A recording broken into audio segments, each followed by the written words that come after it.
The cold wind that morning felt sharp enough to cut through bone, but it wasn't the weather that stayed with me for years. It was the sight of my elderly neighbor standing outside her apartment building with trembling hands wrapped around herself, staring at the gray sky as if she had nowhere else to look.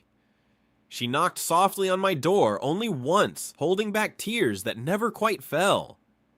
She asked if she could borrow my old brown winter jacket because hers had been ruined in the laundromat, and she promised she would return it the very next day. She never did. Days turned into weeks. Weeks became months. I never asked for it back, even though it had belonged to my late father and was one of the few things I had left from him. Looking back now, I realize that sometimes the greatest mysteries are not about what people take from us, but about the pain they are desperately trying to hide. Before we continue, if you believe that kindness can change someone's life and that everyone deserves a second chance, please take a moment to like this video, leave a comment telling us where you're watching from, share this story with someone you care about, and subscribe to Storyverse for more emotional stories that remind us of the goodness still left in the world. My name is Rowan Mercer, and at 38 years old, I had grown comfortable living a quiet life in a small neighborhood where everyone waved, but very few truly knew each other. After losing both of my parents within 3 years, I had buried myself in routine. Every morning, I walked to the local bakery before heading to my job repairing antique furniture. Every evening, I returned home to a silent apartment filled with old books, unfinished woodworking projects, and memories that refused to fade. The brown leather jacket hanging by my front door was the last gift my father had ever given me. It wasn't expensive, but it carried the warmth of countless winters we had spent together. I wore it less each year because I feared damaging it. It became more than clothing. It became a memory stitched together with grief. The woman who lived next door had moved into the building only 6 months earlier. Her name was Maris Holloway. She appeared to be somewhere in her late 60s, though sadness often adds invisible years to a person's face. She always carried grocery bags that seemed far too heavy for someone her age. Yet she never asked anyone for help. Every morning she watered the dying flowers outside the entrance, even though they clearly belonged to no one. Children in the neighborhood smiled at her because she always carried peppermint candies in her pocket. Adults barely noticed her. She existed like part of the scenery, quietly present but somehow invisible. The morning she borrowed my jacket, I noticed she hesitated before asking. Pride has a way of making simple requests feel impossible. She apologized 3 different times before I even answered. Without thinking, I took my father's jacket from the hook and placed it gently in her hands. The relief on her face looked almost painful, as though I had lifted a weight she had been carrying for years. She thanked me with watery eyes and disappeared down the hallway. The next day passed without seeing her, then another. By the end of the week, I wondered whether I should knock on her door, but something stopped me. Maybe it was respect for her privacy. Maybe it was fear of making someone feel embarrassed. I convinced myself she would return it when she was ready. Life continued, and the jacket slowly faded into the background of my thoughts. Winter deepened. Snow covered rooftops and sidewalks, while the neighborhood hurried from warm homes to warm cars. Maris became harder to spot. Sometimes her curtains remained closed for days. Occasionally, I saw lights glowing late into the night beneath her door. I worried, but each time I considered checking on her, I reminded myself that everyone deserves space. Looking back, I wish I had knocked sooner. One afternoon, I returned from work to find an ambulance parked outside the building. My heart sank before I even knew why.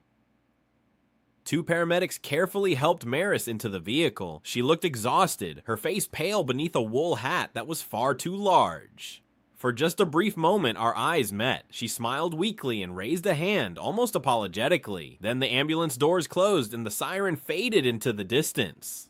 The landlord later explained that she had collapsed from exhaustion and untreated pneumonia. She had ignored her illness for weeks because she couldn't afford both medicine and rent. The words stayed with me all night. I realized I knew almost nothing about the woman living only a few feet away. Several days later, I visited the hospital carrying flowers and a small basket of fresh fruit. Maris looked surprised to see me. The room was painfully quiet. No family photographs decorated the walls. No visitors filled the chairs beside her bed. The loneliness in that room felt heavier than any illness. Over the following weeks, I learned pieces of her story without asking too many questions. Years earlier, she had lost her husband to cancer. Her only daughter had disappeared from her life after a painful disagreement neither of them had ever found the courage to repair. Medical bills had consumed nearly every dollar she owned. Pride kept her from accepting charity. She survived by sewing clothes for neighbors and repairing old blankets, earning barely enough to eat. As spring slowly replaced winter, Maris returned home home, looking stronger but still fragile. She thanked me repeatedly for visiting her in the hospital. Still, she never mentioned my father's jacket. Neither did I. It seemed strangely unimportant compared to everything else she had endured. Months passed. We settled into an unexpected friendship. Every Sunday afternoon, I carried groceries upstairs for her. She repaid me with homemade soup, warm bread, and stories about places she had traveled decades earlier with her husband. She spoke about sunsets over quiet lakes, tiny bookstores hidden in mountain towns, and dances beneath summer stars. Yet every happy memory seemed followed by silence, as though remembering joy also reminded her of everything she had lost. One rainy afternoon, while helping fix a leaking shelf inside her apartment, I noticed an old sewing machine placed beside the window. Folded neatly across the chair was a familiar brown leather sleeve, my father's jacket. Before I could say anything, Maurice gently covered it with a blanket and changed the subject. I understood she wasn't ready to explain, so I respected her silence. Curiosity lingered, but compassion mattered more. Weeks turned into another season. Flowers bloomed outside the building where snow had once gathered. Children laughed in the courtyard again. Life continued moving forward, even when old questions remained unanswered. Then came the letter. One evening, I found an envelope slipped beneath my apartment door with my name written carefully across the front. The handwriting belonged to Maris. My hands trembled slightly as I opened it. Inside, she apologized for borrowing something she could never seem to return. She explained that after leaving my apartment that winter morning, she had walked directly to the hospital where doctors informed her that the treatments she desperately needed would leave her too weak to keep warm. The jacket had become her shield through months of chemotherapy appointments she had hidden from everyone. She couldn't bear returning it because every stitch reminded her that a stranger had shown her kindness at the exact moment she had nearly given up hope. She confessed something else that brought tears to my eyes. The inside lining had become worn from constant use, so she secretly repaired every damaged seam by hand. She had carefully restored the leather, polished every inch, reinforced every pocket, and embroidered a tiny message inside where no one could see it unless they looked closely. She had planned to return it after finishing the repairs, but each hospital visit delayed her work. The following morning, I knocked gently on her door. She opened it, holding the jacket in both hands. It looked almost new. The leather glowed softly in the morning sunlight. Every scratch had been carefully restored without erasing the character it had gathered over the years. She handed it to me with tears quietly rolling down her cheeks. When I opened the inside lining, I discovered delicate stitching that read, "The warmest hearts leave the deepest warmth behind." I immediately recognized those words.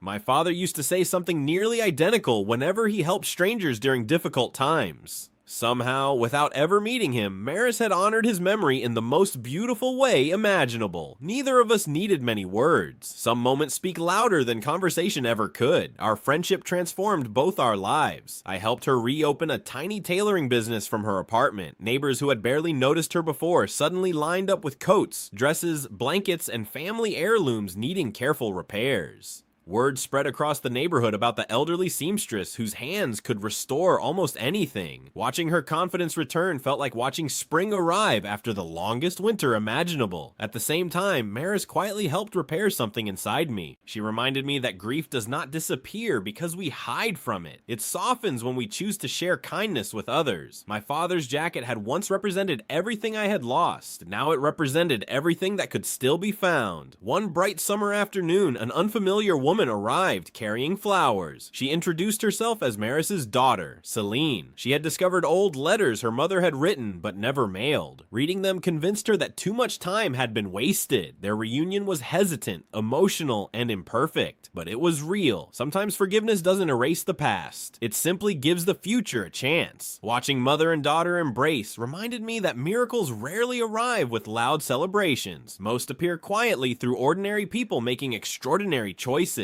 Years have passed since that cold winter morning when someone borrowed my father's jacket. It still hangs beside my front door today. I wear it often now instead of protecting it from life. Every crease tells two stories instead of one.